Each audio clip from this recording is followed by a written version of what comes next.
The following is a Just Green production brought to you by the Might Be News Network. Woo! Grab his dick and twist it! What's up, everybody? Welcome back to Might Be Brewed, episode 47, the podcast where we explore the people, places, and brews of the craft beer world. My name is John. With me, as always, Mr. Steve. How are you doing today? Doing well. How's everybody else doing over there? You're What doing up? fantastic, I'm sure. Excellent. And down below me on the screen, you've got my brother Taylor. How you doing? Hi, everybody. And who's that other lady there? Your favorite bitch. Co-host Jackie. Go Oh, ahead, Jackie.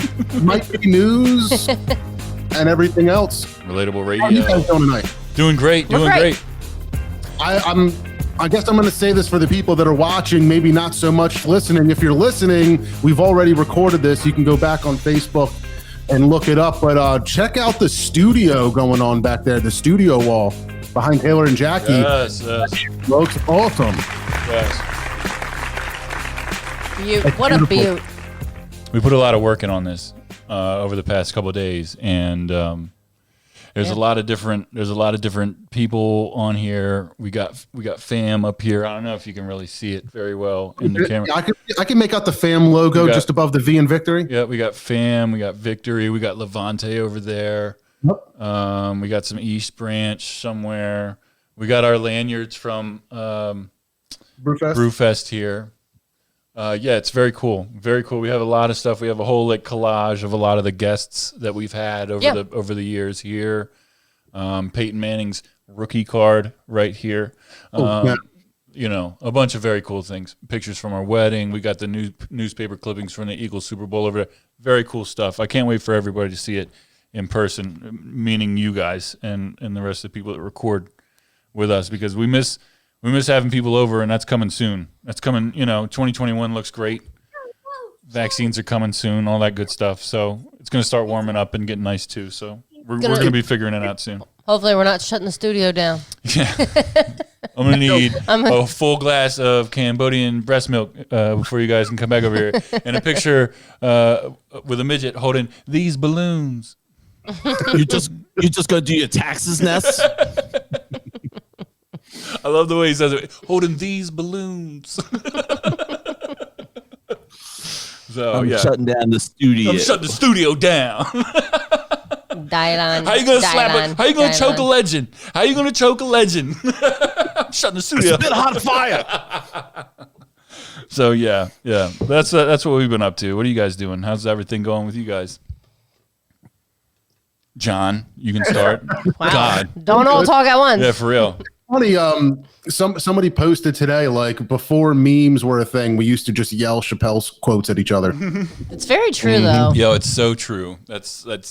I remember, we were still in high school, whatever, when Chappelle's show was going crazy, and every day of the year, the day after the show would come out, we'd just come back with the newest quotes. You know, everybody had the newest quotes. If you didn't watch Chappelle's show, you wouldn't know what the newest quotes were going to be. So everybody comes to school. I'm Rick James, bitch. What did the Five Fingers say to the face? That was a whole week plus of Unity. that. You know what I mean? And, For us, right.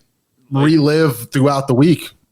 Yeah, exactly. Because if you didn't see it, you didn't know what the hell people were talking about. Charlie Murphy, Brother Darkness. Wish I had 4 thumbs, because I can give you 4 thumbs down. It's the best. The best. But yeah, that was on Netflix for a while, and they took it off because he wasn't getting paid for it, which is wild. It's wild. Did they put it on something else? It was I on. thought I heard they put it on on HBO HBO. Max. It was on HBO Max, and it's off there now too, I believe. I don't know. I believe. I got the DVDs. We can still hook it up. Yeah, I do too. So do we. Yeah. I just don't know if we have a DVD player still. I have to plug it into the computer. Do Yeah. this old school. If I understand it correctly, there was something that had to do with Chappelle did not have a very good contract when it came to Chappelle's show and was not really getting paid that well off of it. So Netflix putting Chappelle's show on was giving Netflix money, but he wasn't making anything. And Netflix was like, well, our allegiance is really to Dave because we want new Dave specials over Chappelle's show. And I think that's kind of how it went down with all the streaming services, where they were just kind of more, going to bat for Dave versus, whoever else, the man. Right. Yeah. Well, I mean, he bounced so like erratically. You know what I mean? Like it was such a shock to the system when Chappelle's show was over. Like when he was gone. Yeah, and it's like weird, like seeing that transition after season 2, watching back because we binged the whole thing on Netflix without knowing that he wasn't getting before paid we for knew it. that But, it was all. Yeah, we were just craziness. like, oh, Chappelle show came out on Netflix today. Just the whole Piled thing. right through it. It's so good. Every episode is so good. Well, it's weird. Like Donnell Rawlings and Charlie Murphy come out for the 3rd season. Yeah, it's It's like weird. changes the whole tune. Like, Oh, Kevin Kinnerman shouting out the Wu-Tang sign here on the chat. Kevin Kinnerman, co-host Kev, made this for me. Oh, no way. Yeah, co-host Kev made this for me. he's an artist now. Amy made this for me, for us, rather. Yeah. But yeah, it ended up all part of the studio. Yeah. Kev, I was really surprised by this because he sent me a picture of it. He's like, dude, I just made this. And I was like, get the fuck out of here. It's got Raekwon's face in it and shit. Yeah, I can see. It's crazy. Excellent. It's excellent craftsmanship by That he co-host did Kev. that, yeah. Yeah, he was sending me other pictures too. That he paints galaxies and shit. It's very mystical. Yeah, he was on that for a while. Yeah, I don't know how he does it, but he's very talented in some ways. Just not podcasting. Stolen. He's not very good at what he does here. It's just that. It's You know, facts. I'm very proud of them, the Kinnermans, man. They I feel like they bust their butt and worked really hard, and they got themselves in a position to just live a happier life. I think Kevin's always been into side hustles, and Amy was able to take some time, or I think she quit her job, She right? quit her job. The ultimate goal in life. Yes. Quit her job, and she's doing arts and crafts and home with doing her excellent kids. stuff, doing what makes you happy, and they figured that out, and that's huge. You know what I mean? Because I know that they're financially fine, but just that they're choosing to live their life that way is fantastic and good for them. I know that. Go ahead. She's Steve. still got to live with Kev. Right. Which we all know exactly what makes Kev happy. I'm gonna put it in my butt and twist it. There it is. So it's just weird, and it's okay. Now everyone knows. It's okay. Yeah. So shout out you guys for doing your thing. We didn't really get the plugs out of the way. You want me to bang that out quick? Do it. Do Yeah. it. So anybody that's watching, we got a bunch of people in here now. Make sure you check out mbnnetwork.com, our website. It's never been easier to find your new favorite podcast. There's a bunch of content on there. We've got playlists as well. It's just all brand new and redone. Check it out. Also, check out our sponsor, Eunomia CBD. That's EUNOMIA CBD.com. Use promo code MBN, 20% off, free shipping, free stuff. And a little thing they probably don't want me to tell you guys is you can combine the deals. So if they put stuff on sale, you can put our promo code on top of that and get shit for a pretty good price. So anyway, I can't go to sleep now. It's probably a sleep dependency issue, but I just sleep so much better when I CBD before bed. Yeah. Shit. I agree. This stuff's just amazing. Not even I do the gel caps in the morning, and then I have the muscle cream. For my back and stuff. Oh, it's amazing. It's The so cream great. I hear is amazing. I just haven't tried it yet. Oh, the cream's fantastic. Yeah, I need it on my neck. It's very good. We went away this weekend, and it was awful. Yeah. Well, it was a good weekend. It was a good weekend. The bed and the pillows sucked, The bed and the pillows were and it horrendous. made us have awful back and neck aches. So bad. Dude, I felt like a spring, in the middle of my back. You know what I'm talking about? Yeah. Oh, it's just no good. No bueno. it's bad when it's like your last morning of vacation, and you choose to get up at 6 a.m. to get the F out of there. You know what I mean?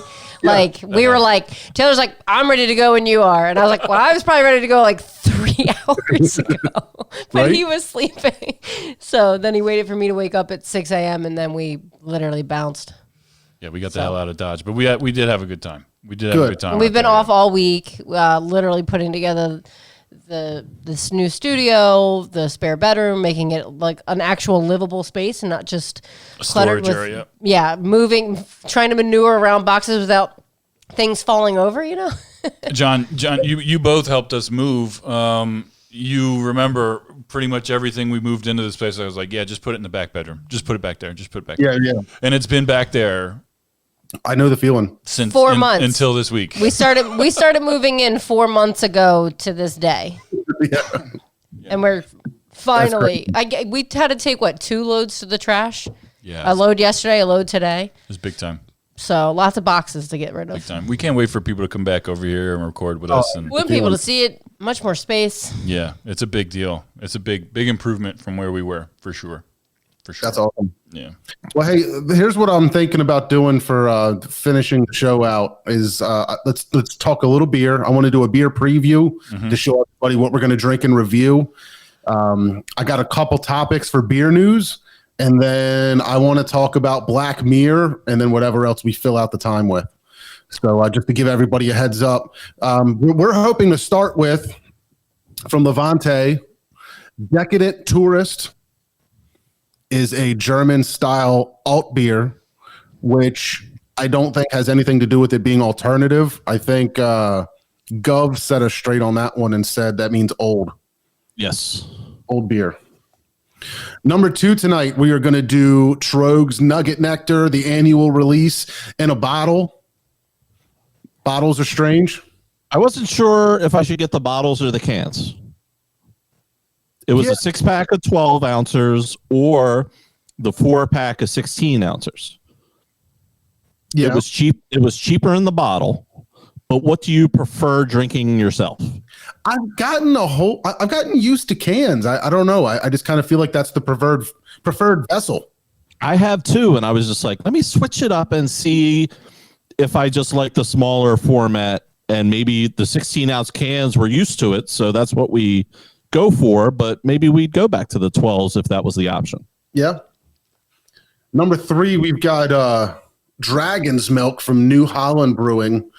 That one is a 11% oatmeal cookie stout. So I'm definitely looking forward to that one as well. A part of my fantasy football winnings. Nice. Thanks for sharing. What do you guys have down there in Taylor and Jackie Land? Right now, I've had this on the show before, but it's my last one, so I'm just trying to get rid of it. This My key lime pie. There's, I think, one more. Oh God, there's one more. Jesus I think Christ. there is.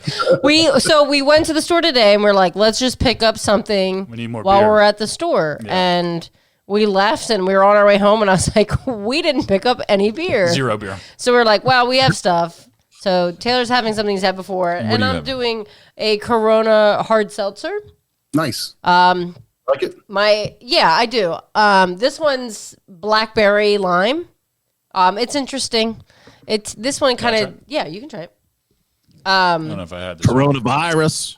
So our friend did a New Year's Eve virtual party, and she dropped off goodie bags to everybody that was like going to participate. And in the goodie bag was 2 Corona beers, 2 Corona seltzers, a lemon and lime, some weird things to mix other drinks with to try, a notepad,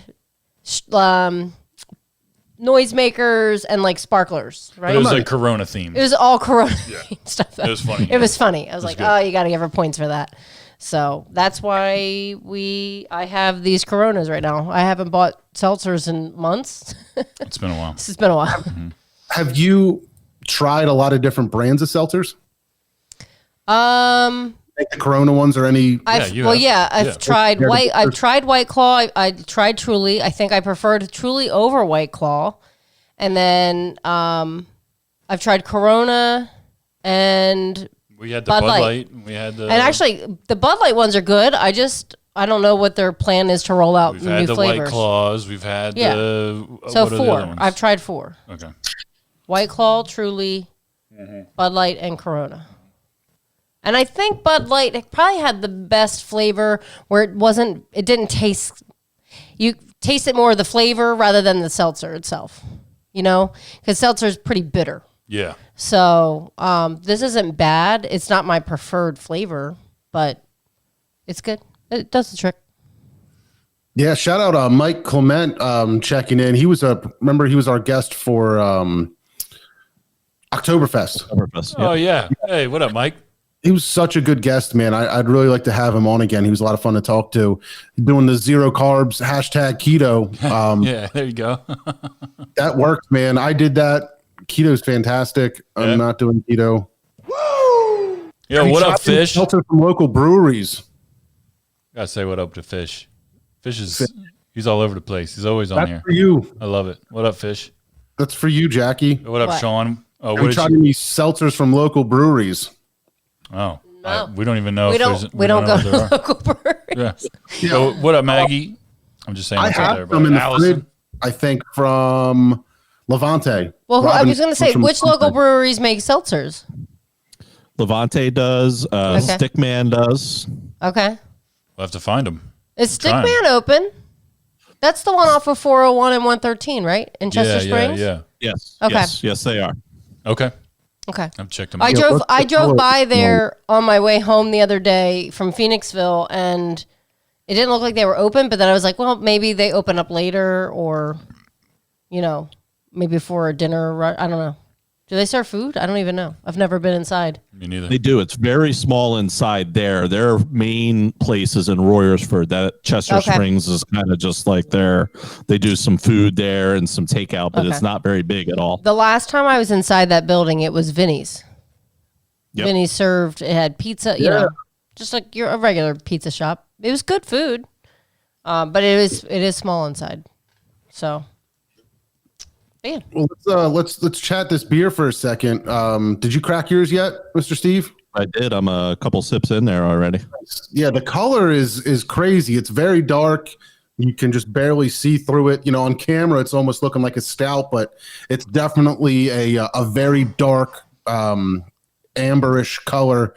What's up, Phil? How you doing, buddy? So I ordered online from Levante for a number of reasons. I was looking to order local. I didn't want to get like another half or another shipment of Equilibrium or something like that. I was like, I want to keep it local. I decided to go Levante. I placed the order and it was going to be shipped, right? I chose shipping, and I'm thinking to myself that it's usually by UPS and the UPS guy comes in the afternoon, but like the next morning there's somebody knocking on my door at like 9:00 in the morning. And I'm like, who the F is knocking on my door? Like, nobody knocks on doors anymore, right? But I'm on the phone, like, for work, and I just ignore it. And then they're, like, ringing my doorbell, and I'm like, what the heck is going on out there? And then finally they texted me, and they're like, hey, it's Levante. But I guess one of their employees, they actually had a Levante mask on, came to drop it off. So it was kind of cool. I guess that's a benefit of being, 20 minutes away or whatnot. Yeah, that's pretty dope. A little bit quicker than dealing with the shipping. How long does the shipping usually take, you think? Well, I'm sure you don't have to And think you usually know. a day or two Yeah. to get shipped, and then another day or two to get to you. Okay. I'm going to do it. What do you? Wait. It was just one of those things where, like, I could drive there easily to pick it up, but it was like we were going to put a car in the shop. I was, working from home. Robin was taking the car. It just seemed like Oh, yeah. everything was going to be a lot easier to just like have it dropped off. And I don't know if that's. I'm curious to see if that goes away, because I think there's a handful of people that'll probably continue to order that way. Oh, I think there's going to be more than a handful. Yeah, Well, it's so convenient. adapt and survive, Yeah. It's awesome. And it just means that things are, sometimes change is a forced thing, and this is one of those instances where that kind of change, that kind of innovation, you had to do it, or you were in a way worse situation than you are because you tried to do it. It's good. It's great. So, Mr. Steve, tell me what you're thinking about this alt beer here. The the taste doesn't match the color to me, so that's a little bit weird. It doesn't taste dark or roasty. There's a little bit of roasty in there, but it doesn't taste really dark. It's definitely got like more of a bready, malty kind of flavor, a little bit of hop character to it, but not a lot. It reminds me a little bit of Yard's Brawler, in that kind of range, but I like it. It's an easy drinker. I could see doing that like with some football games during the fall outside. That'd probably be a nice pairing. But I'm enjoying it. Yeah, I like it a lot. It's like a just a fantastic style. Like, I love the darker lager styles, where it's just still a crispy thing, you know what I mean? A little bit. But I love the dark, there is a little bit of that roastiness, like you were saying, the bready, but this is a very solid beer. There's nothing that I feel like is lacking or off about it. It's just delicious the whole way through. I think it's really good. Dig it. Mike was checking in saying that Trillium delivers that way too. They drop it off from a box truck. I have seen the Trillium box truck going around. I wonder if they get out as far as you are, Mike. I think you're a pretty good while west from Massachusetts, from Boston, if I remember correctly. So it's pretty impressive. I think I see online they post delivery zones. So like when you order, if you're in this area, they'll get your order to you on Mondays. Very impressive stuff. How everybody's becoming transportation and logistic experts, or at least trying to figure it out. But yeah, I think Fish and Evan are checking in that we know East Branch would have knocked the door down. But they also know me very well, I guess, or at least because I've ordered from them so many times, they just drop the beer off. They don't want to see anybody. Yeah, no. I think Dylan definitely does not want to have a conversation with me. He never texts or calls me back. He avoids me at all costs. What did you do to him? Did you tell him to watch Black Mirror? I asked him to be on the show, and I don't know. Maybe things got weird. But, so every time he comes, he just literally, drops it off. And by the time my ring goes off that there's motion, he's pulling out of my driveway. So, yeah. So let's get into a little bit of beer news or beer topics. Mr. Steve, you sent me this beer advocate list. Beer Fame. I'm going to try to, I don't know if it's worth putting it on screen or not, but I could try to do that. But it's 250 classic brews that stand the test of time, added 15 or more years ago. So this is, I guess, added to Beer Advocate. Yes, this was on Beer Advocate. Yep. So Beers of Fame, I guess we're going to call it the Beer Hall of Fame, right? Yeah, Beer Hall of Fame. Think of it as, if it was a sports Hall of Fame, you're not putting in somebody that's playing now. It's somebody that's been around and retired. These beers aren't retired, but they're definitely have been out for a while, so they're holding up to the test of time a little bit. Yeah. Should we run through the top 10? Yeah, let's go through them. Do you want me to do it, or can you do it? I got you. I got it pulled up here. Yeah. So let's go 10 to 1. 10 is Loup Pepe Frambois from Cantillon. I've never had that variation. Frambois. Have you? I don't think that I have. Sounds like fanboy. Well, it's a lambic fruit. Number 9 is Russian River Supplication Wild Sour Ale. Number 8, Loup Pepe Creek from Cantillon. Number 7 is probably the first one we've all had, KBS from Founders. Number 6, Trappist West Letterland 12, which we had at the Belgian Beer Day. Number 5, Bourbon County Stout. Number 4, Foo Phone from Cantillon. Did we have a Foo at Belgian Beer Day? Yep. That one is ridiculous. That's probably one of the best beers, and I think that one's like one of the ones where it's maybe upwards, like almost. I think that's the one that's like almost $200 a bottle. Yeah. Yikes. And it's tough to compare the lambics to, say, the Westflederland, the quads. Like they're really apples and oranges, but they were some of the better ones that I had that day. Absolutely. Number 3 is Pliny the Elder. Number 2 is Pliny the Younger, both from Russian River. And number 1 is your Heady Topper. Wow. Topper. Taylor, you've had a majority of the beers on that list. I was gonna say, I feel like a lot of those sounded really familiar to me. However, like I'm having trouble like figuring out which one matches what I drank. You know what I'm saying? But some of those I do remember very well. KBS I've had a few times, right? Yeah, you've certainly had KBS. You've had Bourbon County. You've had Bourbon Heady County. Topper. Yep, I've had Heady. Yeah. Westy Yes. I don't. on the show, or were we remote? I think did we not have it on the show? I don't think he had a Westie. I don't know. It sounds really familiar, but maybe because you guys drank it and I was here and you were there. That could be. It's bullshit that we don't do this together right now. You know? It's tough. Do you have a favorite off of that list, Mr. Steve? If I'm picking my personal favorite, it's the Westflederland, and it might be just that style. I love that Belgian quad style, so that makes me kind of biased towards that. But I understand every beer on the list. I understand why it's there. I understand the fever that Heady Topper, the newness that beer brought in, along with Pliny the Elder and these big double IPAs. So I understand why all those beers are on there. But if I had to pick one, I'm picking the Westie 12. It's tough for me. I think the lambics just for me are almost stand on their own. I have a hard time like trying to compare them or group them in with regular beers for some reason, because I feel like they're kind of this own category. I think that Fofoon was probably one of the best beers ever. But, when I think about my favorite, it's not like maybe the best. I just think about, some of the best experiences that I've had or some of my favorites. And I think it's really, I'm leaning towards the stouts more than anything.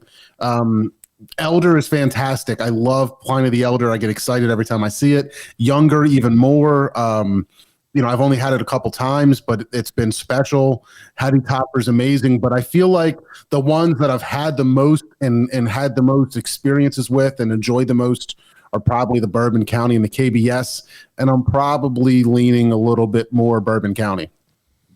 Yeah, I would agree with that. Is Heady Topper a double IPA? Yeah. Yes, sir. It's trash. If I remember correctly, John, that's one of the first ones that you gave him on news. Mm-hmm. Remember you gave him, I think it was that and Bourbon County that you brought to that one news episode, and those guys just hated everything. I'm going to put it in my butt and twist it. It's not surprising. I like, especially because like if you were on news, that means that it was early in this whole experiment with me. And it was before Brews was even a thing, right? Hold up. Yeah. So yeah, I would have definitely hated it then. But that's one thing that I have not graduated to is the double IPA. I will say that I can tolerate IPAs significantly more than when we first started, but I still have not come around to the doubles. Just not. It's a no. It's a no for me, dog. I think dinner's a double IPA. Yeah, I was gonna ask. That's just an exceptional exception. It's an exceptional exception. It's Say the that. water. Say that It's 5 the times water. It's got to be. Robin is surprisingly, a bit of a beer nerd. She's had a ton of different beers. She's had just about everything that I've had here at the house. And she likes a lot of it, but she's just like not a fan of double IPAs as much. Yeah. They're just like a little bit too boozy for her or whatever. It's just a bit much. And she prefers, like a session, a pale ale, and a regular IPA, something in like the 5 or like the 6 range probably. But she can tell when she sips it, she's like, this is like 8 or 9, isn't it? The percent. Yeah. It's just too, I don't know. I just can't get into it. It's like it strips all the flavor away and it's just pure bitterness to me at that point. Yeah, I'm just, for some reason, man, I just can't have like a thin whatever like beer. Like I just need something that's packed with all kinds of flavor, Yeah. excitement, all that stuff, and that's what I think doubles a good double IPA, especially the hazy ones. Man, they can just really, and even the West Coast, they're so hoppy, and they've got such a wild ride of hops in there.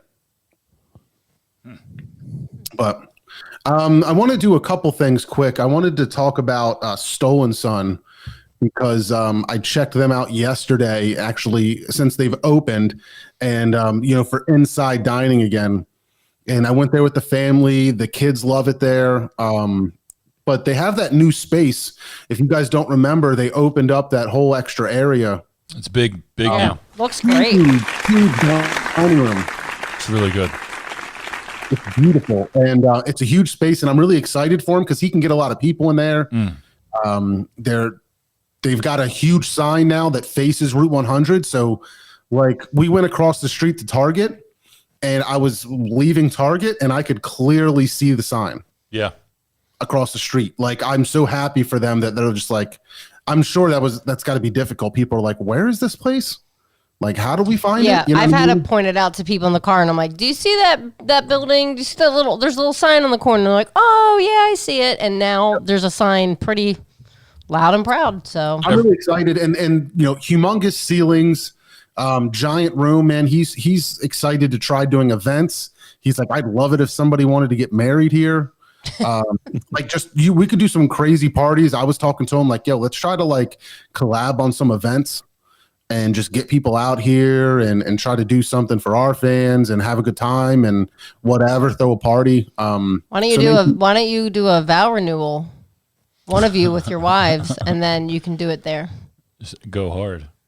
something? I don't know. We'll have to figure that out, but We should go there tomorrow. We could. Or this weekend. We're off. Yeah. you should, man. He's got a new smoker. Mr. Steve, I was asking him about the smoker. I said, Mr. Steve wants to see it. I kind of want to see it too. And he was trying to explain it to me, but when I pulled up there, man, it smelled so good out there. He's just, what do you say he does? Cherry wood, I think. He's got the whole thing figured out. His pulled pork was really good the last time I was there. Yeah, he didn't Really good. He said that's the problem. He goes, if you come here on a Wednesday, sometimes the pork isn't ready yet. It's still cooking and we can't pull it too early. So it's not on the menu. If you get there on Sunday, they might It's be gone. Yeah. It might be gone. So you got to get there somewhere in between. If you want to get the good pork. They had pork. What I tried to order was pork belly tacos. Ooh. And I was just really in the mood for that. People have been posting all kinds of crazy snacks and shit online lately. And I'm trying to diet, so I'm just hungry all day. But seeing those, I've been seeing a bunch of pork belly, and I was really excited for it. And I was like, no, they don't have it. But he said that's the key. Wednesdays and Sundays are like crapshoot for the pork. I'll keep that in mind. I might try and bring the family there on Saturday. Go check out the new digs. Yeah, definitely should. Oh, Taylor and I might go tomorrow because we're off. We took off from work all week, so. Though we did just buy a bunch of groceries, so. Yeah, you know what I bought? I've actually really excited to tell people about this because it's a very adult purchase, and I've kind of waited a long time to do this, but I'm going to let everybody know I bought an air fryer, Oh, All right. and I feel like I'm stepping up in the world. have you used it? I used it tonight for the first time, and I didn't eat it. And it really wasn't for me. My wife and I were having leftover chili because Robin made chili, and it was fantastic. But I did chicken nuggets and tater tots in the air fryer, and it's kind of cool. You like it? It beeps a lot. It does beep a lot. So I like cooking a lot, and I like cooking in the traditional ways. I want to pan fry something. I want to sear something. I want to smoke it, grill it, cook it proper ways. But I mean, if you're just throwing some chicken nuggets or some French fries in the oven, maybe this air fryer is going to do a better job and make it a little bit better. So, in that scenario, I'm cool with it. I'm not going to try to you know, I can't see myself doing like anything too crazy. Like I might try wings in it, but I'm not going to put a pizza in there or something. You know what I mean? I've done a lot of wings, like raw wings, and they come out pretty good. Okay. My complaint is if I'm making wings for the whole family, you have to do like 3 batches because there's not a lot of space in there. Yep. And you don't want to like stack stuff up in there because it doesn't fry right. Yep. That was my issue with it, was the space and having to do stuff in batches. Yeah, I think I read pretty early on when they were coming out. They were like, you know what, you got to get a like bigger is better when it comes to that, because you're gonna be upset if you can only fit like 4 nuggets in there. We have a larger one, but it's still not big enough for the 4 of us. Yeah, I don't know where it came from, but we're eating dinner tonight, and Maddie goes, "I'm just like my country. I'm young, scrappy, and hungry, and you are not taking away my nugs." Yes. I love it. So smart of her too to like Right? I put was it like, put it to where'd that come nugs from? instead They're of laughing so shot. hard. That's incredible. Nugs. Wow, that's incredible. Next time you see her, tell her Uncle Taylor and Aunt Jack you're very proud of that. Yes, we're very proud. Of that moment. I will for sure. It's fantastic. Fish has got a double oven with an air fryer built in it. Damn, Fancy. that's crazy. I got to do another local brewery shout out. Our buddies over at Locust Lane in Malvern, we know that they're all Penn State alumni, right? They were the 3 owners. They were in a like a fraternity together, right? And are real tight. And they do a lot of things that are themed in Penn State. I hear it's a fantastic place to go watch Penn State games because they just have a ton of people out there. And they're all rooting, you know, whatever, whiteouts, whatever you want to call it, right? But they're every year, Penn State does their thon, their dance marathon to raise money for what is it usually for? Isn't it like childhood cancer and stuff like that? I think so, yeah. Children's cancer. Yep. So what I want they're doing it online because of COVID and things like that, and it's coming up in a little bit, but they're starting a little bit early. Locust Lane came out with a beer called Dancing Diamonds. I think they did it last year. They're doing it this year also, but it's called An Ale for a Cause. They're going to start selling it, giving the proceeds back to Penn State and the Thon to help raise money for that. So it's a really cool idea, I think. Let me see if I can find what exactly it is. A hazy pale ale made to satisfy both the craft beer enthusiast and novice alike. A crushable ale, strong notes of citrus, stone fruit emitted from the combination of 3 different hop styles used. So sounds pretty cool. It's pretty cool. I think it's worth checking out. It's a pretty cool thing. Yeah, somebody from Locust Lane actually sent me a press release and was like, "Can you guys mention this next time you do a show?" Shit. Isn't that like a news outlet, like getting treated like official media or something? Is that what happens for like NBC? You get like a press release from somebody? We got lanyards, so here. And That's it. if it's a press release, we're going. Grab his dick and twist it. I gotta get them back That on. wasn't in the release. We should get them back on sometime. The lady that emailed me is like their marketing person, so that might be kind of interesting to get somebody that's not a brewer, but like in with a brewery and you know, that has like a different role. I kind of like that marketing stuff, so it'd be interesting. The money goes to the 4 Diamonds Fund. I guess if I actually read the press release, I could tell you some Wow. some good information. Fish knows what's up, but you know, I definitely wanted to mention that. I'll try to share some stuff on social media, but go to Locust Lane's website, look it up, go buy the beer. That's really the main thing there. It's supporting a good cause. We all know that. Do it. Yeah, check them out. Yeah. Also, before we get into the next beer and the next topic, I wanted to do the last bit of news. I thought it was interesting. Yingling is you know, a Pennsylvania favorite that was started here. Is it Pennsylvania or the country's oldest brewery? Definitely It's Pennsylvania. the nation's oldest brewery. The nation's oldest. So that being said, it's a fantastic beer. Everybody loves Yingling Lager. It's a staple around here. Every effing place in Pennsylvania has it on tap. You know, when there was a thing called bars and restaurants, you could it was on everywhere. So we've talked about it before on the show. You know, I think Dana, for example, said that like people were asking her to bring cases out west, but they are expanding. I heard they went down to Florida. It's starting to reach. They just released that they're going out west into Texas. So it looks they've got Hershey's Chocolate Porter on here. Like that might be one of the beers to go there. Yeah, But, they were in Florida when I was in Florida. Yeah. Yeah, they've been in Florida for a little bit. Yeah, they had. I remember because I got their black and tan down there, and yeah, I had Yingling basically all the time down there. I remember when my cousin got excited because it in like probably 2005, I think Yingling was finally in DC. You know what I mean? And now it's like everywhere. And it is the oldest operating brewery in America. It was established in 1829. Incredible. Wild. But isn't it just interesting that it's not everywhere? Like, I don't know. I just thought that it would be like it's just one of those beers that you would find in I don't know, Alaska. I'll tell you why they aren't, and it comes down to marketing. It has to. Yingling is not Bud.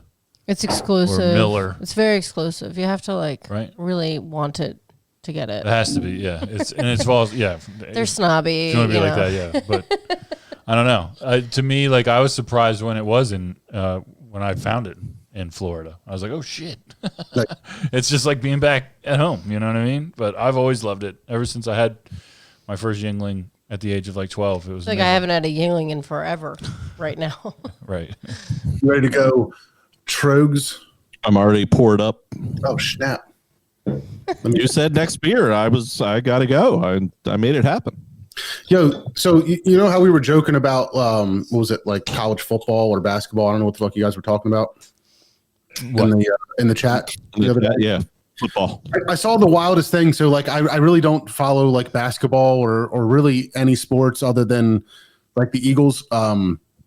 I saw Dwight Howard in a Sixers jersey and was like, is that a thing? Yeah, that's a real thing. Oh yeah. But like, don't we have a center?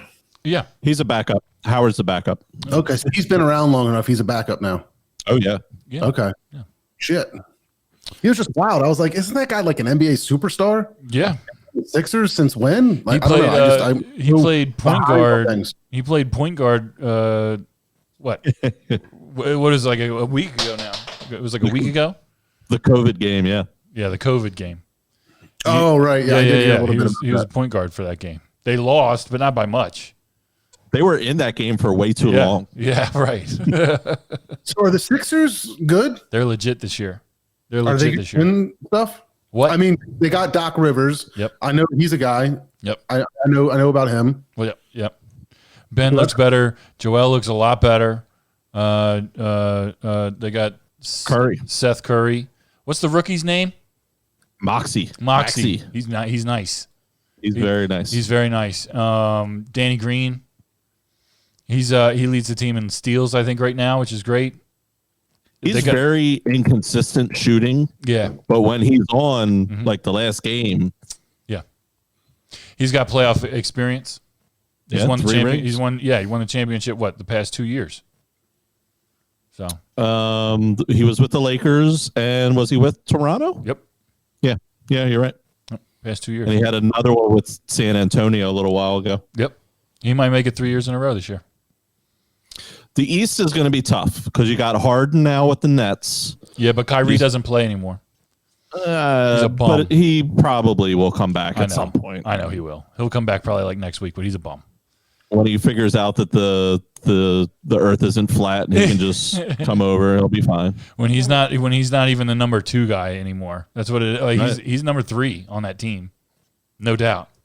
It's crazy. I think the Sixers still have another move to make. Yeah, I don't even want them to make many moves. I really like their starting 5.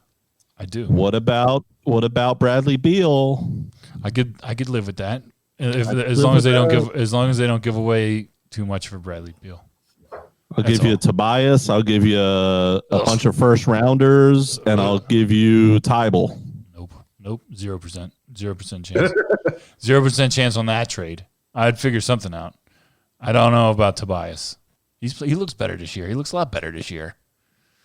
I can't Bradley wait. Beal for Tobias and change. And change. Yeah. But like, but then you put Thibault in there too. It's no. I'm gonna put in my butt and twist I it. just can't live with that. You know, that's giving away too much for Bradley Beal. Everybody's saying trade Simmons. Doesn't Simmons not shoot the basketball? I mean, is he just like a good person to have on the court because things go better when he's there? Does he score? I'm going to tell you exactly what happens if the Philadelphia 76ers trade Ben Simmons tomorrow. Ben Simmons is going to go to wherever he's going to go, and he's going to win a championship within the next 2 years. Watch. I swear to God, that's what's going to happen. I feel it in my bones. I feel like Carson Wentz is going to win a Super Bowl when he leaves the Eagles this year. As soon as he leaves. Watch. I'm calling it right now. Carson Wentz is going to the New England Patriots. Ben Simmons does everything on the basketball court except shoot the ball. Yes. And he's getting better at that. He's getting better at that too. Doc Rivers is going to bring it out. It's going to make it happen. He's going to make it happen. I want to see him just shoot and miss. Just Me too. to put shots up. Just exactly. Get a percentage. Brian said it in the chat. He might be a defensive player of the year candidate Yes. Okay. in the league.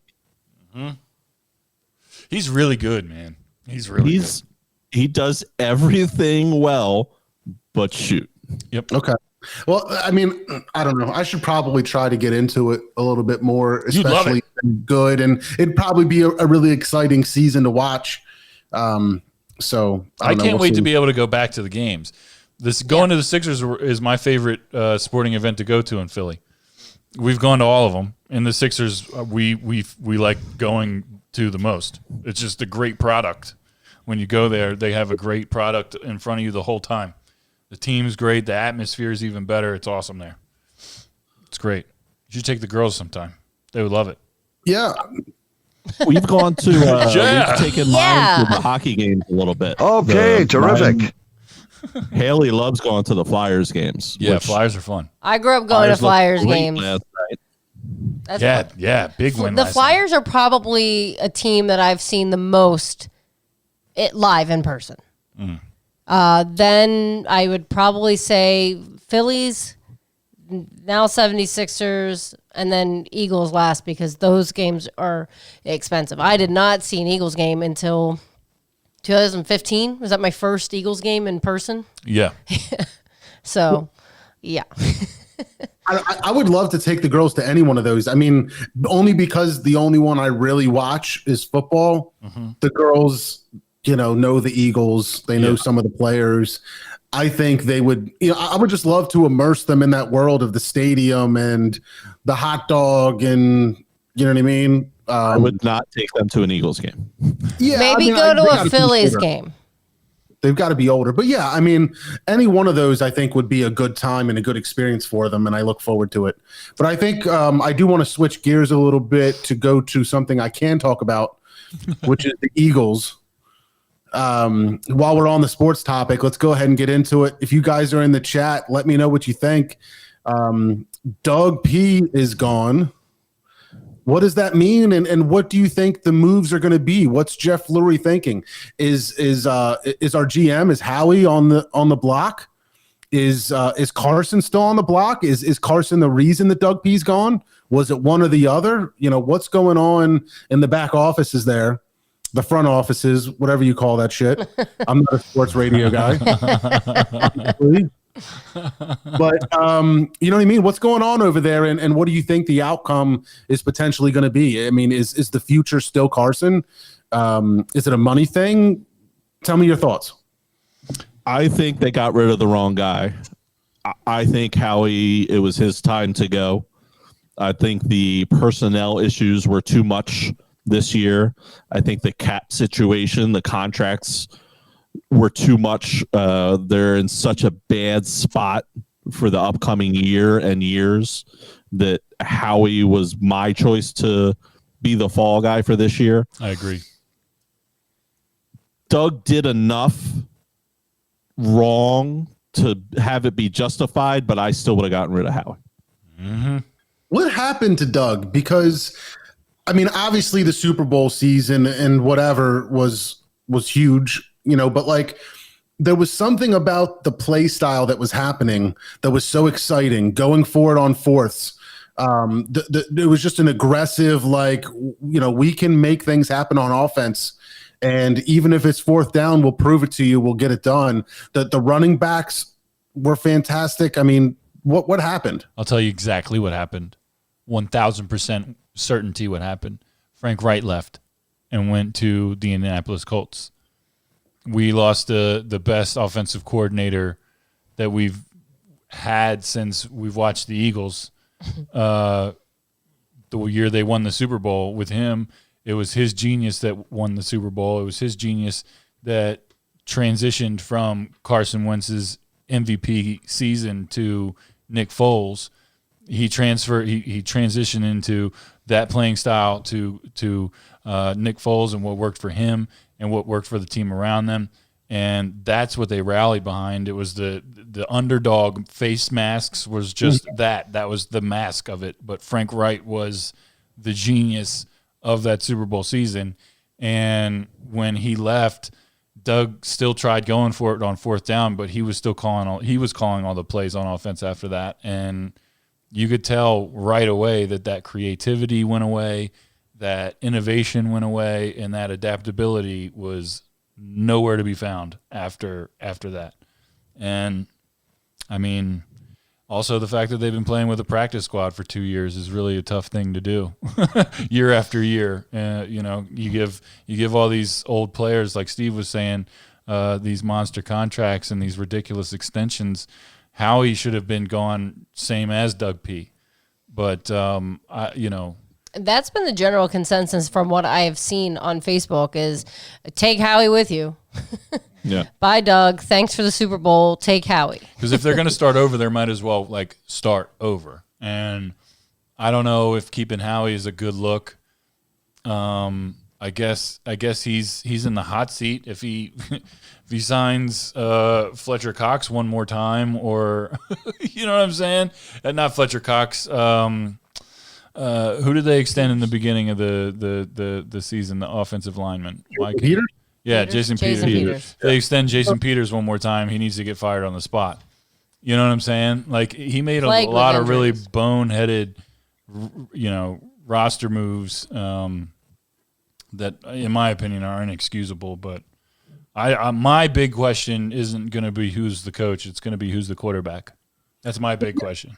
So, at the end of the season, things aren't going well, and Wentz is the casualty. Wentz gets benched. Hurts comes in. Is it the players are rallying more behind him? And then, the news comes out that Carson won't play for Doug P. There's too much of a divide. Was that, I don't know if that was debunked, if that's true or not. Yeah. But the first thought I had when Hurts is going in is Wentz has the tools, or had the tools and the talent. He was an impressive guy to watch. If the structure or coaching changes, can he thrive and be the elite quarterback that we all thought he could be?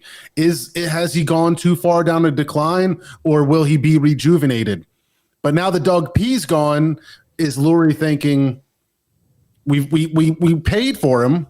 Is that just out the door? Or instead of him going somewhere else and succeeding, if I bring the team to him or the coaching to him, can we potentially rejuvenate him and bring him back to what we think he should be, the elite quarterback?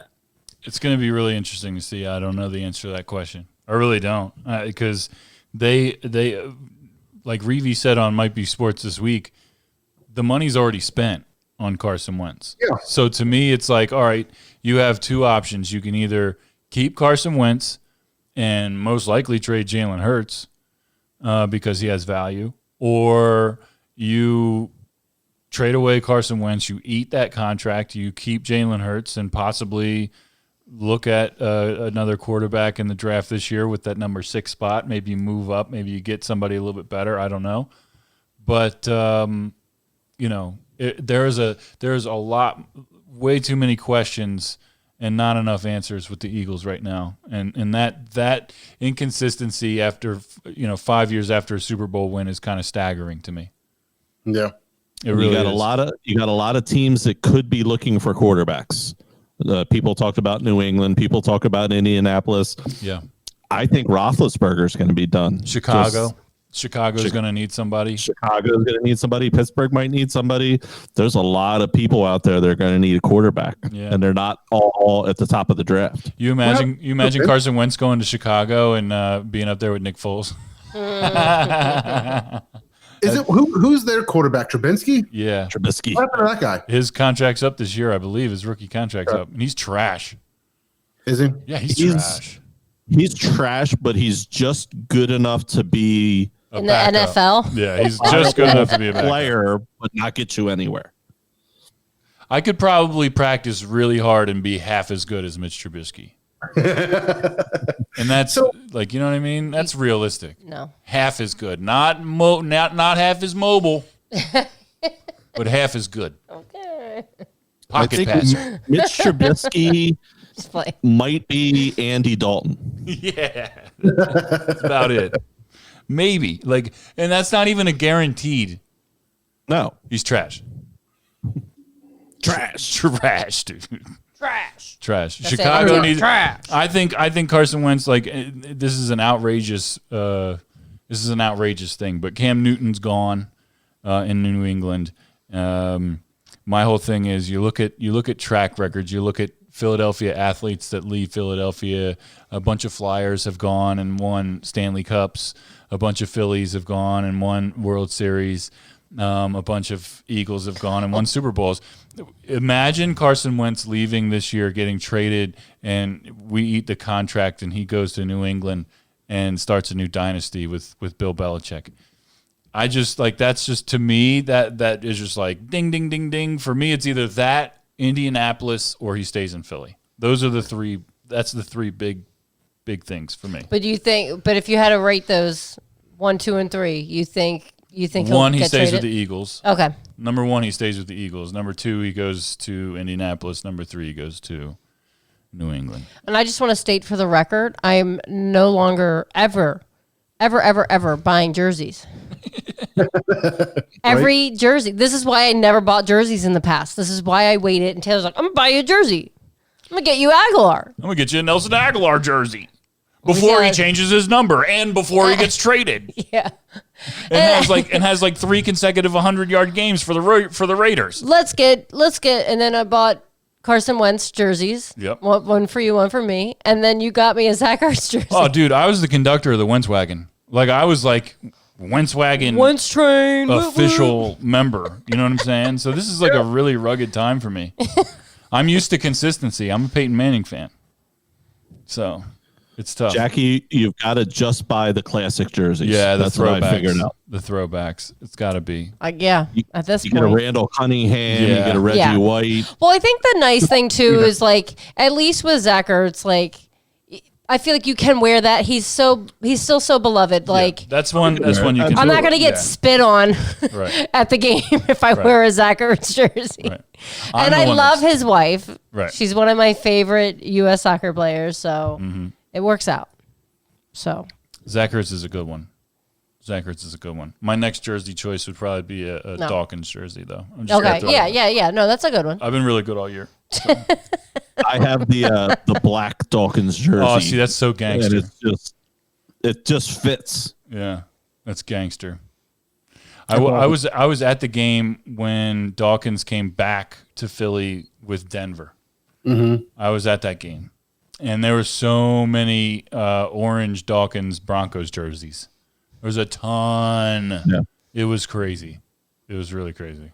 I was at the game where he made Algie Crumpler's soul leave his body. And I could hear it from the other end of Veterans Stadium. Damn. I got a Brent Selleck jersey. I kind of feel like that one is like Hell yeah. borderline Hell time. no. He's just he was a beloved player, Yeah. and you Hell know, yeah. I'll wear that. yeah, No doubt about it. I'm good with that. I got the really, really dope Shady McCoy hoodie, jersey hoodie. Can't wear that. Don't you have a kicker? Who's the kicker you have? I don't know. Acres? Akers? Yeah, Akers. That's it. Yeah. Why I was blanking on his name. I love David it. is the place Yo. to be. Franklin? That's what I was thinking. Akers kicks for kids. Ever?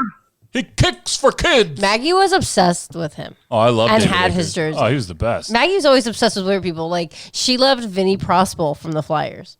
And I was like, I don't know why you're so in love with this guy. I mean, yeah, he's a hockey player, but like, he's not that good looking.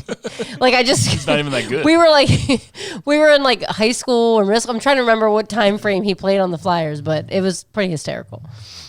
Maggie and I have very different taste in men. But yeah, if you want to watch good sports in Philadelphia this year, it's the Sixers. All right. the I'll see if I can't try to pick that up. But I don't know. I just, I'm curious, kind of like what you said. Where are we going to be when the season starts up? Yeah. You know, what's it going to take for somebody to pick up Carson? Like, do we not want him that bad that if somebody's like, I'll pay half that, you know, or does somebody have to pay it? Are we going to definitely have to pay a chunk of it? No, he's got. We gave him a guarantee. We gave him guaranteed monies. We pay him money no matter what, and if we trade him, we pay him that money. It's just we get rid of him. You know what I mean? Like you still get something in return. It's just you got to get what you are looking for. That money, yeah. You know, and that's going to be the problem because is Carson Wentz worth the money that we're giving him? And we, you know, it's not like the Eagles have leverage. It's not like Carson Wentz went out and won that Super Bowl. And if he did, it'd be a whole different story. But Right. it's really the fact of the matter is that he hasn't won a playoff game, and that's why I think he's still going to be here next year. And that's exactly why I think Doug Peterson is gone and Howie's not, because I don't think it has anything to do with anything else besides Doug and Carson's relationship and how it's deteriorated over the past couple of years. I think you're right. I think that was a big chunk of it. A big chunk of it. Yep.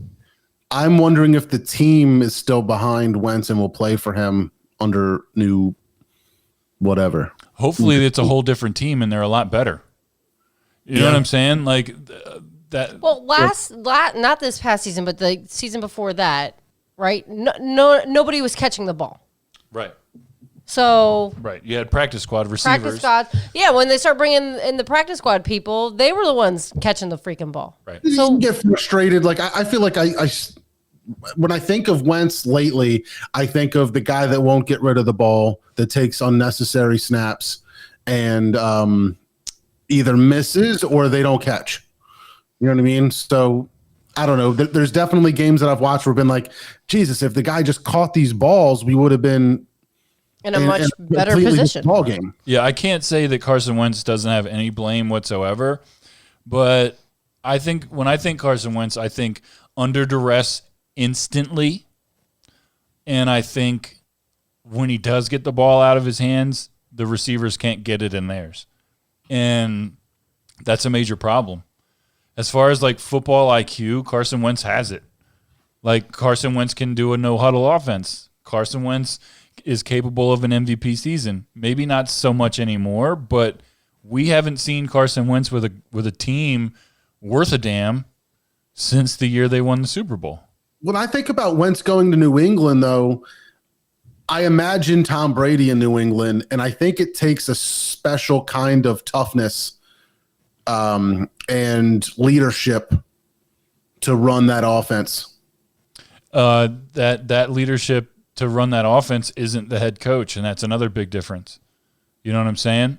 Ever since the Eagles won the Super Bowl, it's been Doug P calling the plays. And like I said, the creativity and all that stuff just wasn't there. Whether it's that Doug P just had too much on his plate, I don't know, but you could see instantaneously that their production went down big time after the Super Bowl. I think about Tom just being the type of person that holds people accountable, that like does not get rattled, and you know is just business, Yep. tough, executes, makes plays. Is Wentz that kind of person? Can Wentz take? I don't. For some reason, I just don't think that Wentz is that kind of tough. I know who's not, and that's Cam Newton, because he was about horrible this year. Yeah. Yep. Has I think Cam this is- been good since his rookie year? Cam's been really good, but he hasn't been good for a little while, and he's tough in the locker room too. I mean, you know, he's a spectacle, very gimmicky, and I didn't really see that going anywhere in New England. I thought it was kind of a silly pick to go that route after Brady, but I guess it was kind of just a need of change, and I was really hoping that the Patriots would do better than the Buccaneers this year, just because I'm a Brady hater. But you know, such is life. I'm not always right. That's the one game I feel like I don't have a handle on this weekend. I feel like that game could go either way, the Saints and Bucks. I'm going Saints all day. I hate the Saints. Oh, that's crazy, dude. They just whine. Every year they lose, and they just whine and complain, and it's the refs, and shut up. Drew Brees is so likable. How do you really feel, Mr. Steve? I like Drew Brees, but I'm kind of rooting for Tom still. I hate Sean Payton that I don't like. Yeah. I'm fine with Breeze. It's Sean Payton that bugs me. The Yeah, I'm not a Sean Saints, Payton the guy. Saints jerseys have always like this. That team just has always been intimidating to me. They're the hardest uniform. There's like no And question. that's probably it. There's no question. I think it has a lot to do with the uniform. They didn't used to have the hardest uniform. No, I'm sorry. I'm thinking of the Bucks. The Bucks had the worst uniforms ever. They have pretty Orange cool uniforms now. creamsicle? Yeah, the orange creamsicle shit was dumb.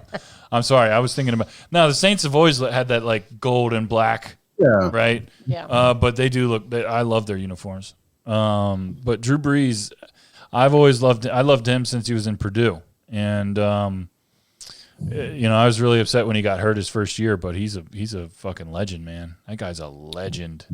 It's crazy. I'm rooting for him. I'm rooting for the Bills, man. I'm rooting for the Bills hard. I'm pulling for the Bills. Bills Mafia. Yeah, I think I'm calling Bills and Packers in the Super Bowl. that's a good pick. I think the Packers are walking through. I don't think anybody touches them. You think? Well, what are the games this upcoming? I have no idea. We haven't been watching sports. I feel like I'm so far removed. Packers. I forget who they're playing. It's gonna be Packers, Rams, That's right. Yeah, they're gonna smash the Rams. I think. Saints, Bucks. Yeah, that's a good one. The Bills have Baltimore, and Kansas City has the other The team, Browns. The Browns. Browns. Yeah. And KC's gonna smack them around. Yeah, that's a really good weekend of football. That's a really good weekend of football. This is my favorite football weekend of the year. These 4 games. Yeah. I like the wild card round too, because it's like it's this plus another 2 games. And the way they did it this year was just really awesome. How it was just 3 games Saturday, 3 games Sunday. Like that's mega blowout football time. Like it's just, it's a weekend event. And then you had the college game on Monday, so it was just like 3 days of coming at you. Did you guys hear my rant at the end of Might Be Sports about the college football playoff? I think it's a travesty that Ohio State was even considered for the shit. It's unbelievable. Let's get into this a little bit. They only played like 8 games. Because I kind of agree with you, but I kind of don't. It's a perfect time for them to put somebody new in there. But who were you going to put in there? Alabama was going to smack whoever you put in there. I agree 100%. So do we need more teams so that Alabama can smack them at the end, or do we need less teams? We need more teams so Alabama could beat more teams. Yes, that's what we need. Why? Wait, can we have Alabama stop celebrating every freaking year like it's the first year they've won? They had a super That's spreader. so obnoxious. They had a super spreader mass event on. Like, Jesus, you win every year. What are you doing? What are you doing? That's obnoxious. Can we just Yeah. agree? How long has Saban been there? Oh man, he's been more than 10 years. He's never had a guy in his program at Alabama that has gone through all 4 years that has not won a national championship. Yeah, He's the college football. Who's your daddy? Like he doesn't give a fuck, dude. He They doesn't were give a so fast. So fast. he kills everything. He's been the head coach since 2007. Sorry, I was looking at Fish. What Ohio State deserves to be there? That's crazy, Fish. Fish is a Penn State guy, so he's going to defend the Big Ten to the I'm an death. Iowa Hawkeyes fan, Fish. I'm a Big Ten guy. I understand what you're saying, but Ohio State is trash, and you know this. You know this. And you know this, man. No, but I didn't know. So I'm not huge into Ohio State, so I don't follow these fucking guys. But why did they only play 8 games? Is it COVID related? Yeah, they started up latest. Then F that. F that. You're in the back of the line, bruh. I don't give a shit. Bring UCF in there. Bring somebody else. I don't even know who else was good this year, but there's more than 4 good teams in college football, and they can play somebody. I don't give a shit. You put some team in there that only had I scream at the end of Might Be Sports this week. Go back and listen to it. I scream about it. I'm not going to do it again now because I thought that my neighbors might call the cops last time. That's how loud I was upset about it. I was very, very, very irritated by it. I'm always irritated by it because there's only 4 teams in the stupid thing to begin with, and it's decided by a committee, and that's stupid. But Ohio State didn't belong there. And they clearly showed that in the blowout national championship game that was boring as fuck to 95% of the people watching it. Okay. How do you feel about Nugget Nectar, Mr. Steve? Okay, terrific. Bitter Betty over here. I just I hate Ohio really State. like Nugget Nectar. It's delicious. It's got such a good balance of just a little bit of bitterness, a little bit of hops, a little bit of malt. It's a little bit of everything, and it just all comes together so well for me. I love this beer. Once a year, the newest hops arrive at Trogs. We blend these super fresh hops into an Imperial Amber Ale. Excessively dry hopped. Nugget Nectar is an explosion of pine resin and mango. It is fantastic. It is crazy to think that it's not an IPA. It's actually an amber. I think we say that every year. But I love it. And I'm pumped up for Double Nugget Nectar. When Double comes out, I will be in line. What about what the fuck is the one we used to go for? Hop something. Hop Smash? Hop Slam? Hop Slam. Hop Smash. I'll see it. I'll get it. I'm not going to search it out. Hulk smash. If that's not a thing, that's gonna be the name. Needs to be a thing. Hulk Smash? Hop smash. Hop Smash. Big green hop. All right, so you want to talk about Black Mirror? We got to talk about it before we get out of here. We do. We do have to talk about Black Mirror. All right. If anybody is not familiar, Black Mirror is probably one of my favorite shows on out there in general. It is a little bit dark, and I'm curious to see what you guys think about it. But every episode I watch, to me, is a masterpiece of incredible writing, so much forethought and ideas put into motion based on technology. Black Mirror, the actual name of the show is your phone. Your phone is a black mirror, and that's kind of what they're going about. The first time I heard about it, I think was from Joe Rogan, because he talks about an episode called Heavy Metal, which is about like AI robots. And he always talks about like how freaky it is and how like that's going to happen and the world's going to be fucked up. So that's kind of like the first one that I watched. And then I started binging them all and just absolutely fell in love with I think the only one I'm not all that crazy about is the Miley Cyrus one. So wait, when you started watching, you didn't even start with season 1, episode 1? No, I watched Heavy Metal first, and then I went back to season 1, episode 1. Good Lord, this is why he wanted us to watch that one. I'm on to you. What do you mean? I'm scarred for life from that first episode. I had no desire. I watched the first, I think, 3 episodes. And I was just like, meh. None of them are related, though. Every episode is like its they're all own different. thing. They're all different. Every episode is a whole new actors. It's a completely different story. But I think in general, the idea is how the show's bringing to light the downsides of technology and how quickly technology is moving, and there's a ton of there's a ton of repercussions or downsides to it that you don't realize yet or haven't thought about, and things that will happen because we've adopted technology too quickly. So that's kind of like, I think, the tone throughout a lot of the episodes. Certainly seems to be. So let's talk about the 2 episodes I asked you guys to watch, National Anthem and Smithereens. I want to start with National Anthem. Of course you do. Do we tell people a little bit about what it's about? Yes, absolutely. There is pig sex involved, and I want to say right off the bat, John, that it is not natural human behavior to ask people to watch things like this. And that's who it was at the end of the. Okay. Anyway, that's a side note. Sorry. Side note. All right. The episode, I didn't actually watch it because I read a synopsis on it. Because he knows how much I can't do it. I will not watch that episode again. I Jackie will not do has it. seen I'm it. so repulsed. I will Can I watch tell it. everybody what it's about? Yes, please do. All right. So in this episode, the National Anthem, it takes place in UK, London. The Prime Minister gets there's a YouTube video that goes out, and they've captured the princess of the royal family. Somebody has captured her, and she will be killed if the Prime Minister of the UK does not have sex with a pig on national broadcasted TV. And there's nothing and whatever. So they try to take it down. They try to not run it on the news. It's all over YouTube. It spreads incredibly quickly. And, there's a lot of, it can't be simulated. It can't be green screened. There's all these stipulations to it. Do I say the ending?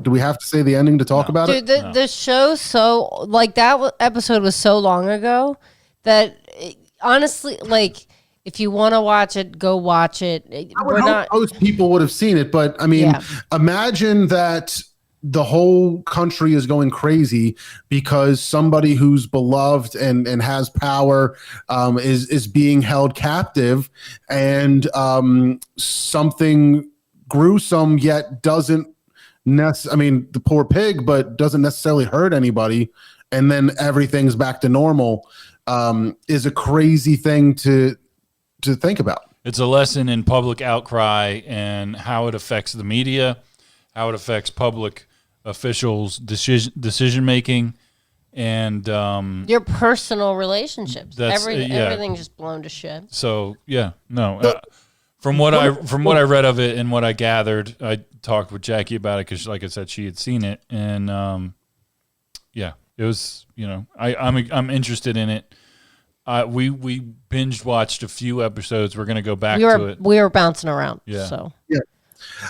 One of the crazy parts to me, I thought, a lot of it was, but when they're talking to the Prime Minister, we think that if you do this, that the people will be sympathetic, and they're talking about poll numbers and perception and what your acceptance percentages are and things like that.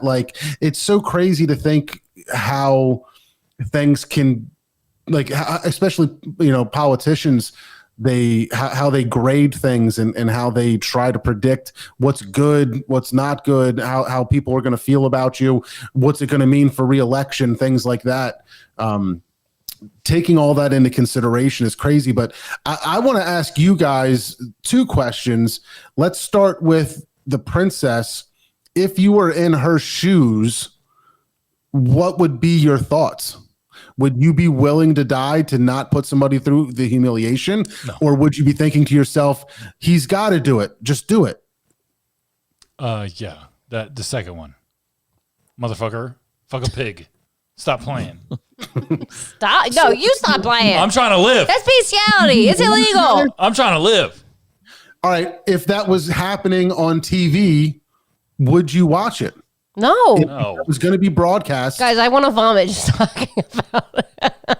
I mean, makes when me you so watch the sick. show, This is not normal and behavior. the bars are packed the pubs, whatever they say in England, and they're all watching the TVs, and they all cringe and They're they look watching the away, telly. but they're You're saying all it wrong. there for a moment in history, kind of.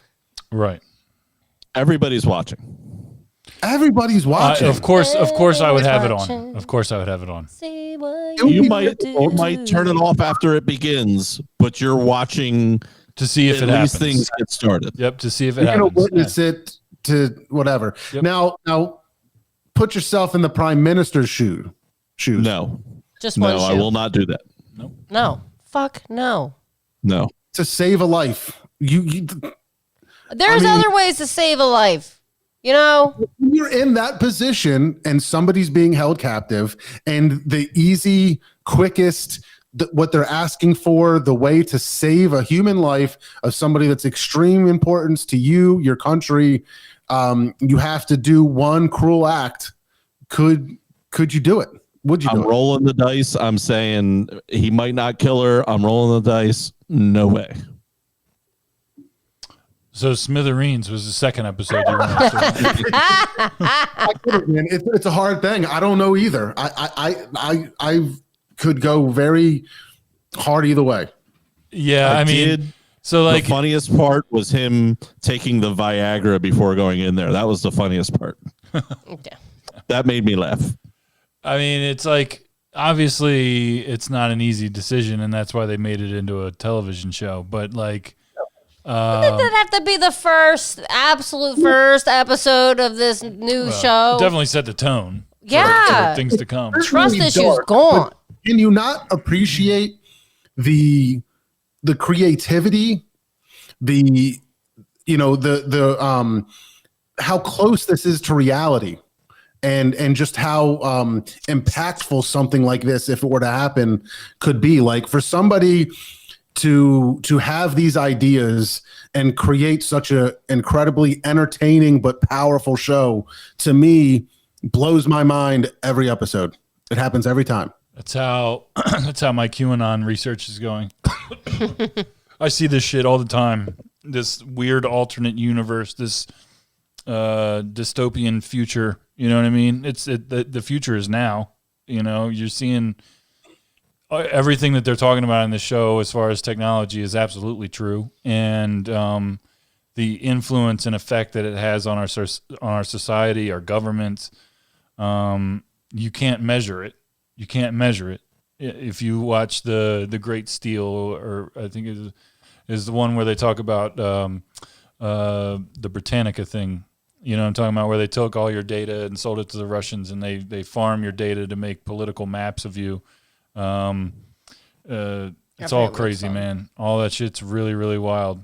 Social Dilemma. Watch that shit if you haven't. That's what's so funny about that stunt they did, where they put that mirror up and at like a bus stop, and they were I like saw that. season 6 or whatever, and it's just you looking at yourself like, Yeah. that's where we are. Like the amount of people that seem to be so incredible. I don't know. I don't want to get too political, man, but I hear where you're coming from with all your stuff, Taylor, and I don't think I'm anywhere in as deep as you are. But the idea that there's so many people that are believing all of these crazy things on the internet and refuse to believe what most people do, and think that in their bubble there's these very true things happening that nobody else knows about or are willing to accept, that, you know, I want to hope that 75, 80, 90% of people are looking at them like, hey, you know, that doesn't make any sense. You have to know that that's not true. You know what I mean? But they people believe things so wholeheartedly. It's I just can't believe where we are, and that's another reason why I think, you know, it just speaks to the technology and what it's capable of, and how people can target certain people. And it doesn't surprise me at all that they can whether it's location, the things that you're into, that, the things that you follow on Facebook, your activity, they target you and feed you this misinformation of things, but in a way that they've targeted you and know that you're going to be susceptible and gullible to things, and completely turn these people into savages. Savages, yeah, man.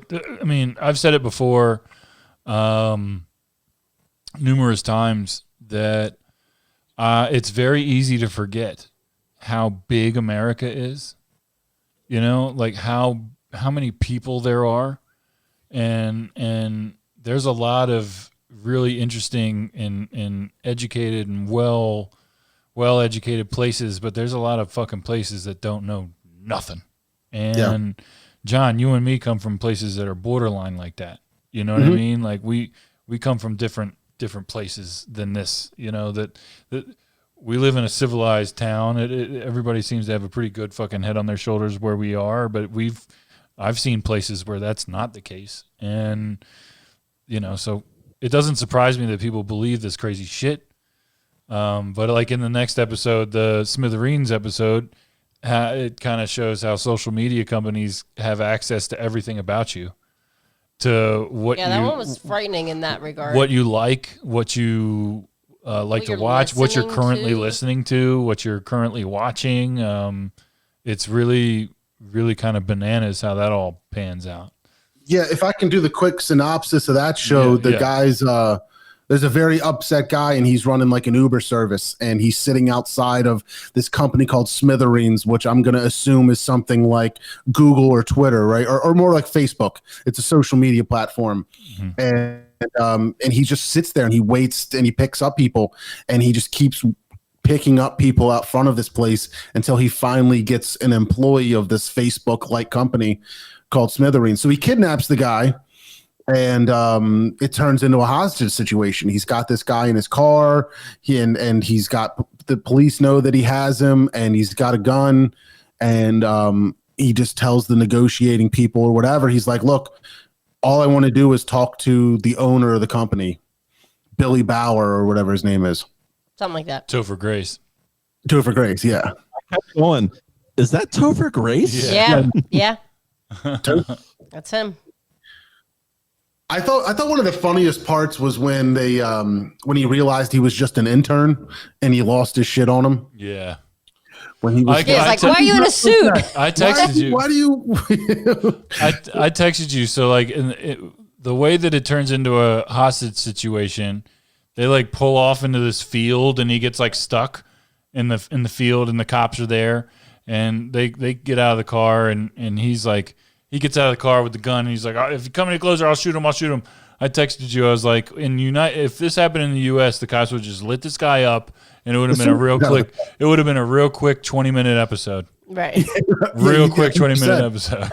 For real, as soon as he hopped out of the car with a gun, bang, bang, bang, bang, bang, done.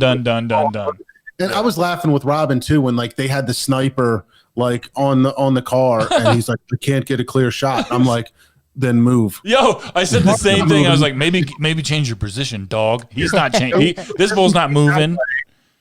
You've got the time, and it'll take you 30 seconds, and you've got a whole new angle. Yeah. But, I think the snipers were stormtroopers. just stupid as fuck. Yeah, there's no confirmation that they actually hit anything.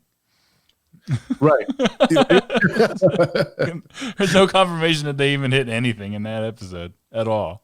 So, I was pissed at the end, by the way. You're like, that's it. I get it. We looked up the I meaning. actually Googled it because I was like, I want to know what people are saying on the internet. I don't know what I'm missing, but what to me, what I thought was crazy is, the whole scenario why he's an upset guy to begin with is that there's a car accident. Him and his fiance are in the car. They have a head-on collision with another car. Their fiance dies, the other guy dies, and this angry guy survives. He checks his phone because he gets a notification about something, reads it, looks down at his phone, veers off the road, and smashes into this guy. The guy driving the other car was a drunk driver. He was drunk. They both died, but they blamed it on the drunk driver instantly. So he's living with all this guilt, knowing that nobody else knows, but he's the one responsible for killing his fiance in this car accident. So he wants to tell. That was one of the more powerful things to me, is that I put myself in his shoes and realize that, like he says, if I leave a note with all of this stuff on here, and then I kill myself or something, it gets nowhere. Nothing happens. But if I get a hold of you and tell you my story and come clean and confess, then I feel like I'm doing, a lot more or whatever for myself, getting it off my chest than just like leaving a suicide note. I thought that was pretty true, because if you think about it, it would just be like another guy that took his life and would never have any notoriety. But this So I gotta take it the other way. So because this guy was an asshole and checked his phone while he was driving and killed his fiance, he's got to take somebody else hostage. That's what Jackie said. Yeah. I was like, he's going to blame this guy because he looked at his phone, even though he's the one driving the vehicle. That's what I thought he was going to do. I thought he was going to full on put blame on the Topher Grace character. You know what I mean? He didn't. Yeah. But that's what that's where he demanded to talk to him, and you were like putting it all together, and you're like, oh, he can't take responsibility. And then he did take responsibility, but He does have a conversation with Topher Grace's character. I actually really enjoyed that dialogue between them. Which is he's physically modeled after Jack from Twitter anyway. The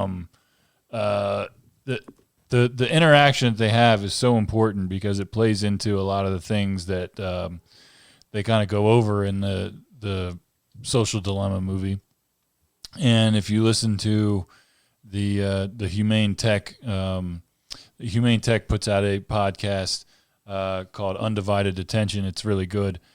They talk about different changes that they could make in the tech community that would make it a more humane space, something that would encourage time off from it, something like they mention it at the end of Ready Player One, and they mentioned it in their podcast as well, like if Twitter were to shut down 2 days a week, you know what I mean, if like things like that took place where it was less about the clicks, it was less about that, and it was more about the exchange of accurate information and the promotion of that, the promotion of actual knowledge instead of the promotion of fraudulent knowledge. And it's definitely something to look into, because that's the stuff that I'm really interested in now, is how do you change this?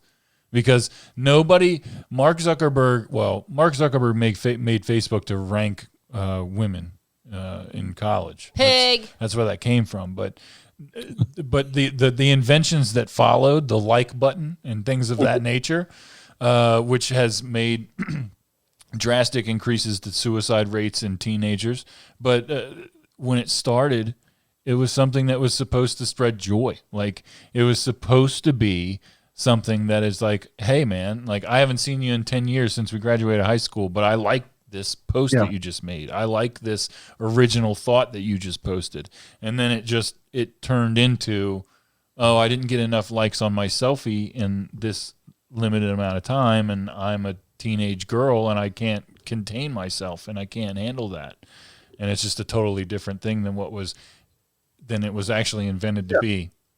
And that's kind of what Topher says in the episode. He's just like, it's spun completely out of control. Exactly. And we treat it more with like the ideals of a casino on keeping you in and keeping you energized and hitting you with those dopamine levels over and over again. Just like you say over and over again, the Social Dilemma, it talks to a lot of those points about how addictive it is. And if you put yourself in his shoes and think about, all right, you've got this anger inside, you've got this depression, and you feel like in your bones that you're a good person, but you fucked up. Would you not help but think that like there's a problem with the social media and that contributed? He shouldn't have done it, but it contributed to it. And he feels like, I'm a good guy though. I would never put anybody in harm, but this fucking thing that I'm addicted to, they make it this way. And that fucked me up. and now I caused this accident. And then he's sitting around depressed as fuck, like just watching everybody on their phones, like it's going to happen again. Like it's just gotten way out of control. So like, I think if you think about it from that position, of course it's unrealistic, or that like he would blame the CEO of the company, but I'm sure you can imagine He Mike didn't. has that ill will towards the. I like that episode a lot because aside from the stormtrooper snipers, the episode was very believable, Yeah. very relatable, and unlike the pig fucking prime minister, I could relate with that guy's character, and I could kind of see myself taking the majority of the steps that he took in that situation, because like not necessarily initiate, like I could relate. I'll just say that I could relate to his character in a way that like, yeah, he recognized that he made a mistake, but he also recognized that he was addicted to finding out who liked that dog photo or whatever he said he posted. That was the biggest part for me, was like, she died because I of a dog photo. Yep. Like she died because I needed to know who liked that, and that's crazy.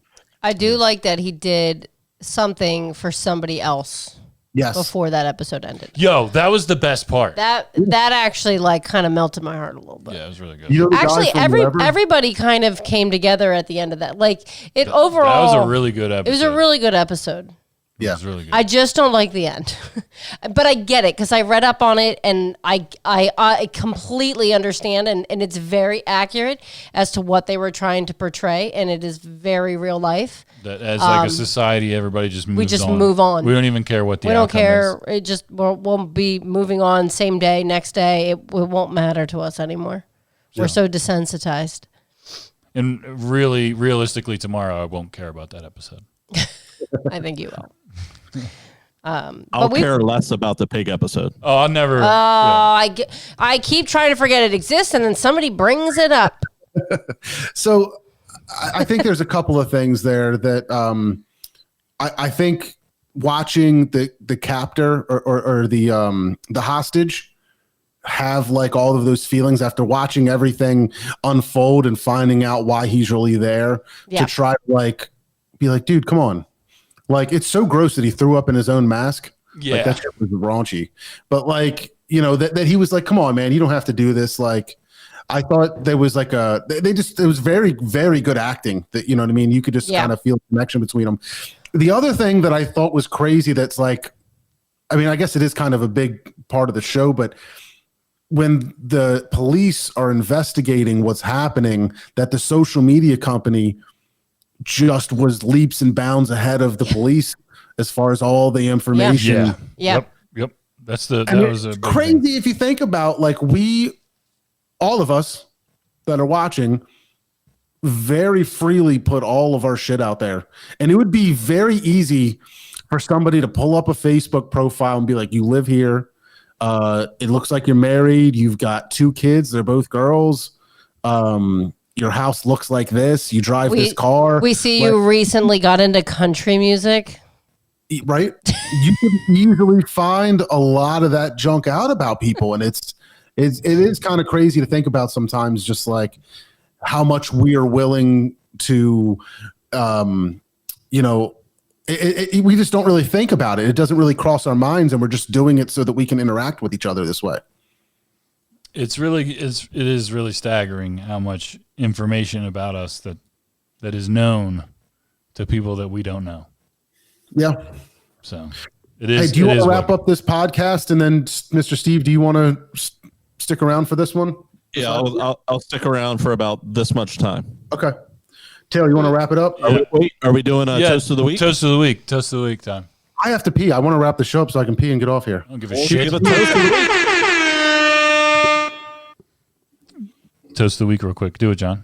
I didn't think of it again. You're the worst. I know. You are the worst. I want to toast Canada. I think Canada is doing things really well. They're doing a great job. I'm talking to a lot of Canadians this week, and they've been like schooling me on like their government Wow. and their everything that's going on up there. I've been like just doing a deep dive into Canada the past couple of days, and they seem to be doing things pretty well up there. Did you know there's only 10% of our population there? Canada's huge compared to like landmass to the US, but there's only like 30 million people there, and we've got like 330 million people. It's like really appealing. Yeah, it sounds really cool there. I'm going to go there next time I go up to New York. I'm going to cross over, go check out Toronto. You're not allowed in. Well, I mean, after Rona, or when they find out my criminal background. Or that you senselessly tell people to watch pig fucking. Toast of the week. Toast of the week to Canada. You're doing a great job up in Canada. We were supposed to go to Canada over Memorial Day, but Yeah. the Rona. Nothing works in the Rona. My toast of the week is to Hall & Oates. Oh, wow. Has a Hall & Oates song ever come on the radio and you've turned it off? No. No. You've never done it because they're great. Hall & Oates. Wow.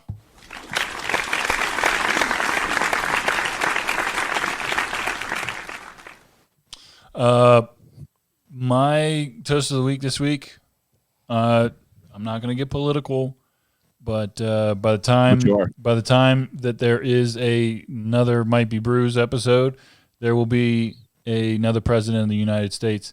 My toast of the week is to Joe Biden. Good luck to Joe Biden and Kamala Harris.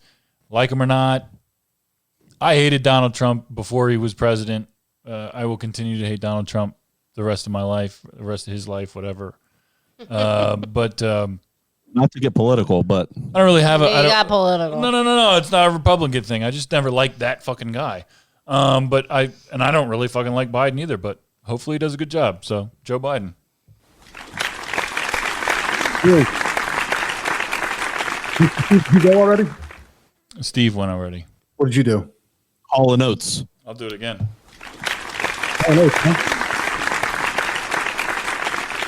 Jackie, do you have anything? No.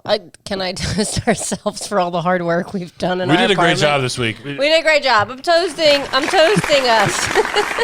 This I got extended another one real quick. episode is brought to you by Vacation Time. Yeah. Right? I got a shout out from Holly Coons. The Coons family is a fantastic family. They've done a lot for my family. They're great friends of mine. I love them dearly. Steve Coons, a very good friend. His wife, Nikki, who's a fantastic lady, turned 50 today. It was her birthday. Wow. We were going to try to do a drive-by and didn't get a chance to do it, but 50 years old. Probably the hottest 50-year-old around. But shout out to them. Happy birthday, Nikki. Hopefully one of your kids sees this and let you know. But yeah, that's what I got. It's a great job by everybody. Listen, if you guys are taking the time to hang out with us, watch us on YouTube, Facebook Live, comment, listen to the podcast. We appreciate you. Thank you so much. Make sure you check out mbnnetwork.com. It's never been easier to find your new favorite podcast. And make sure you check out our sponsor, CBD.com. Use promo code MBN. Get 20% off free shipping and free stuff. My name is John, Mr. Steve, Taylor, Jackie. Always a pleasure. We will talk to you guys next time. Bye. See ya.